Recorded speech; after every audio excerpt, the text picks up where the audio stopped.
বিসমিল্লাহির রহমানির রহিম। আসসালামু আলাইকুম। জনতার রান্নাঘর থেকে সবাইকে জানাচ্ছি শুভেচ্ছা। আশা করি সবাই ভালো আছেন। আজকে যে রেসিপিটি করব সেটা হচ্ছে পাতাকপির পাকোড়া করব, একদম ভিন্ন রকম। যাই হোক, এখানে আমি পানি দিয়েছি কিছুটা, আর এখানে 1 চামচ ভরে লবণ দিয়ে দিচ্ছি। এখন বাঁধাকপিগুলো গরম পানিতে দিয়ে দেবো। বাঁধাকপিটার শেষ অংশটা আমি নিয়েছি, প্রথম দিকে না, প্রথম পাতাগুলো পাতলা হয় এই জন্য শেষেরটুকু নিয়েছি।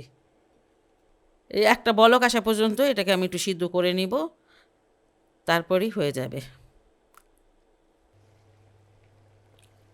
বলক এসে পড়েছে, 2-3টা বলক এসেছে, আর এটা আমি এখন এই পানির মধ্যে ডুবিয়ে রাখবো বেশ কিছুক্ষণ।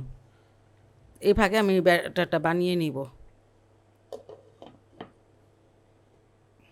এখানে আধা কাপ দিয়ে দিচ্ছি বেসন, আর কোয়ার্টার কাপ হচ্ছে চালের গুঁড়া। চালের গুঁড়া দিলে বেশ ক্রিস্পি হয়। দুইটার সাথে একটু মিশিয়ে নেই।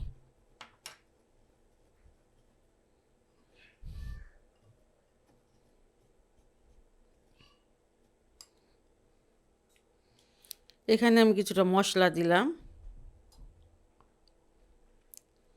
কোয়ার্টার চামচ হলুদ দিয়ে দিয়েছি, 1 চামচ মরিচের গুঁড়া দিয়েছি, ধনিয়ার গুঁড়া আধা চামচ, জিরার গুঁড়াটাও আধা চামচ। আর এখানে 1 চামচ হচ্ছে আদা রসুনের পেস্ট, না এটা একটু ভাঙা ভাঙা ধরনের। আজকে আমি এমনিতেই এই পাকোড়াটা বানালাম, তো খেয়ে দেখি মাশাআল্লাহ অনেক ভালো টেস্টি।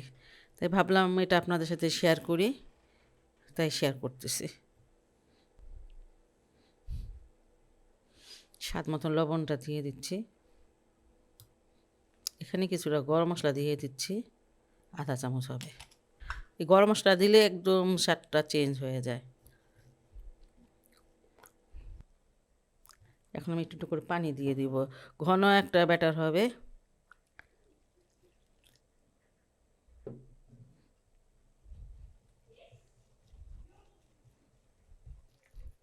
তিন চার মিনিট এভাবে একটু বেশি ভালো করে ফেটে নেবেন, তাহলে ব্যাটারটা খুব স্মুথ হবে।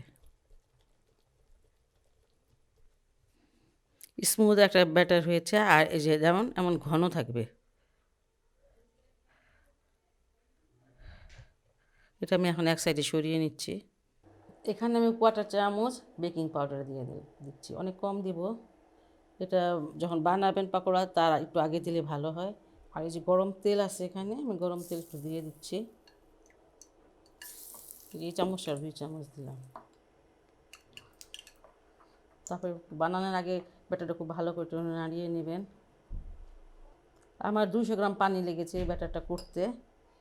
আর এই যে মোটার দিক আমি এই জন্য নিয়েছি, এই যে এগুলো যেন একটু মোটা মোটা হয়, খেতে ভালো লাগবে। পাতলা দিক করলে পরে একদম বোঝা যায় না।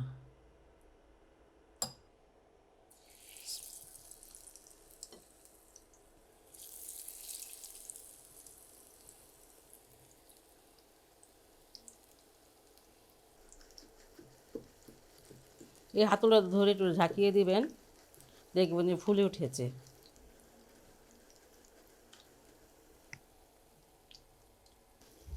উল্টিয়ে দিচ্ছি। 2-3 মিনিট এক সাইড ভাজলেই হবে। এখন পাতাকপি বা বাঁধাকপি একদম ভরপুর সিজন, আপনারা যতগুলো ইচ্ছে মন চায় বানিয়ে বানিয়ে খাবেন।